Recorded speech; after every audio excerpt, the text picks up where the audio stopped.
Strobe Studios presents Michael Helgens and Greg Kilberger in The Watson Files.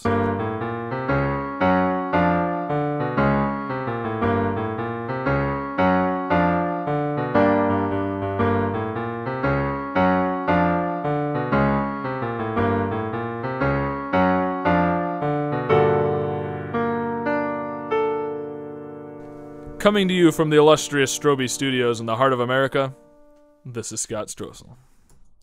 And now, let's join the doctor and see what story he has for us today. Come in. Good evening, Doctor. Hello, Scott. How are you this evening? Quite well, actually. I'm eager to hear some more stories. Indeed. I must say I'm rather excited to be starting our 4th season. As am I. And thanks again for asking me to host. Did Craig mention when he would be back? No, his email was rather lacking in details, actually. Just that he was traveling out of the country for work and wouldn't be available for a while. Well, I'm glad you decided to continue anyway. So, with 4 seasons now, you haven't run out of stories, have you? Oh, don't worry, there's plenty more to come. Holmes seems to have a knack for getting involved in unusual situations. So I've noticed. And I assume you have just such a situation to share with us this evening? I do indeed. To get to tonight's story, we will have to go back a few years. I was on a date with that kindergarten teacher I was seeing at the time when Holmes suddenly appeared and interrupted what was, up until that point, a very pleasant evening. Just the two of you this evening? Yes, and we have a reservation for Watson. Watson. Here we are. Your table should be ready. Follow me. I can't believe you managed to get a reservation here. I've been wanting to eat here for months. Well, sometimes it pays to know the right people. Here you are. Julie, be right out with some waters. Thank you. So, thank you again for coming to speak to my class, by the way. Oh, of course. I was happy to do it. Sorry about Holmes, though. Oh, that's okay. Sometimes he can be a bit... A bit what, Watson? Holmes? What are you doing here? I need your help. Holmes, as I've told you many times before, I'd be happy to refer you to any number of my colleagues in the psychiatric Very field. funny, Watson. No, I'm afraid this time it's a case. And it couldn't wait until the morning? I'm sort of in the middle of something here. You remember Sally? Yes, of course. Good to see you again. Mr. Holmes. Can we do this later, Holmes? We haven't even ordered yet. Wonderful. I've yet to eat as well. I can fill you in on the details while we wait for our food. Holmes, you are not joining us. Don't be rude, Watson. I'm being rude. Jack, it's fine. No, it's not. I'm curious to watch you two work anyway. Have a seat, Spencer. Thank you. So, I take it this must be a medical case of some sort? That is correct, Jack. Is someone... Dead? Yes. No, not yet. Not yet? He believes he's been poisoned. He's not sure? Well, actually, his dentist believes he's been poisoned, but... Wait, his dentist? Yes, he was in for his annual cleaning a few weeks ago when his dentist noticed some discoloration on his gums. Apparently, that can be caused by mercury poisoning. I vaguely remember something like that from back in medical school. Does he have any other symptoms? Why don't you ask him yourself? What? Franklin, would you care to join us? You brought him along? Yes, well, you wanted to talk to him, didn't you? Well, but... Fine. Whatever. Sorry for interrupting your evening. I suppose I should be used to it by now. So, your dentist thinks you've been poisoned? I guess. I didn't believe him at first, but lately I've been noticing some changes. Such as? Well, look at my hands for one thing. Yes, the discoloration is typical of mercury poisoning, if memory serves. And my toes are even worse. We'll take your word for it. And I've noticed a lot of swelling and itching lately. Do you eat a lot of fish? Not especially, no. Do you break a lot of thermometers? What?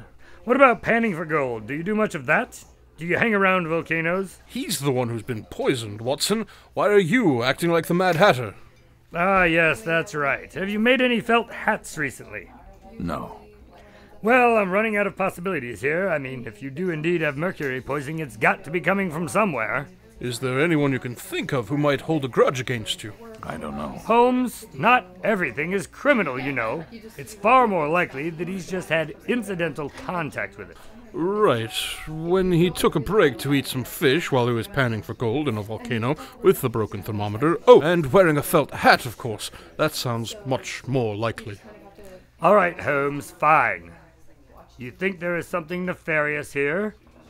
Who poisoned him? Well, I can't say for sure yet, but... Oh, you mean you don't know? Well, I don't know much about the man. But surely you've guessed. Sorry, deduced everything about him by now, right? Well... Do you two always fight like this when working on a case? Yes. Usually. Man, I think it's pretty clear Now, that... I noticed several things about Franklin immediately, of course. Oh, do tell. But I think... Just a second, Sally. Spencer is about to amaze us with a parlor trick. A parlor trick, You know, eh? I could just tell you about myself. Nonsense. Let's see what he can do. All right, well, I'm looking for people who might have reason to want to hurt you, so no tattoos that appear to be a prison issue, and I'd venture that you haven't had any major run-ins with the law. Correct. The ring clearly shows that you're married, so your wife is an obvious suspect, and your finger under the ring is tanned, so you spend time outdoors with the ring off. And to the casual observer, that might imply an affair, giving your wife a strong motive. But I don't think so. You don't work alone, and I'd venture that you didn't even shower this morning. Well, That speaks to someone who isn't trying to impress, so you must remove the ring for a different reason. Now, if you couple that with the cement dust on your shoes, I'm going to say you work on a construction site, but not just a normal laborer.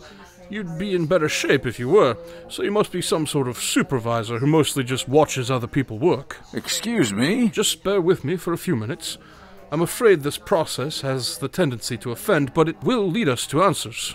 Fine. So, as I was saying, the most likely culprit is someone you've cheated in a card game. What? Well, you're clearly a gambler and a cheat. I beg your pardon, I most certainly am not. The card hidden up your sleeve says otherwise. Could I say something? Sure. Do you have a question? No, I have an answer. An answer to what? The case. You do? Really? And I'm afraid Jack was right. He was? I am? Yes, Mr. Franklin's unfortunate poisoning is entirely his own fault. I'm sorry? Would you care to explain? Mr. Franklin, you've been eating fluorescent light bulbs, haven't you? Well, yes, on occasion, but... He what? Did you say eating? There you go. The source of his mercury poisoning. Wait a minute. Why on earth would you eat a fluorescent light bulb? This is a prank, right? Did you set this up, Watson? No, Holmes. I'm as confused as you are. He's not a gambler, You're not? No, I'm a magician. hence the card in his sleeve. Well, that is one interpretation. And where do the light bulbs figure into all of this? I've recently added glass eating to my show.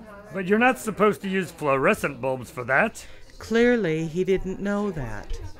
So the damage can be undone? Probably. Why don't you stop in my office on Monday and we'll run some tests? All right, thank you very much. And in the meantime, no more light bulbs. Of course. Wait, what about the dust on your shoes and the ring?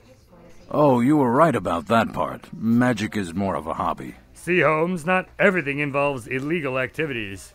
Yes, Watson, very impressive. Miss Andrews. Thank you. Now, if there's nothing else, I think we'll enjoy our dinner in peace. Yes, of course, Watson. I don't want to intrude. Right.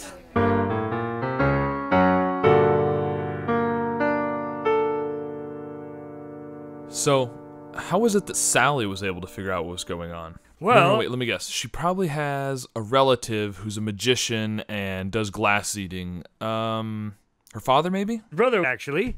Ah, I was close. Well, that certainly was an interesting story. Yes, it was one of my more interesting and unusual dates. But not the most unusual? No, I'm afraid not. Perhaps I'll tell you that story sometime. Maybe next week. Indeed. Tonight's Watson Files adventure was written by Scott Strosahl. Spencer Holmes and Dr. Watson were played by Michael Helgens and Greg Kilberger. Additional voices were provided by Steve Rimpici, Beverly Mead, and Elizabeth Herb. Until next week, this is Scott Strosahl saying good night from Strobe Studios.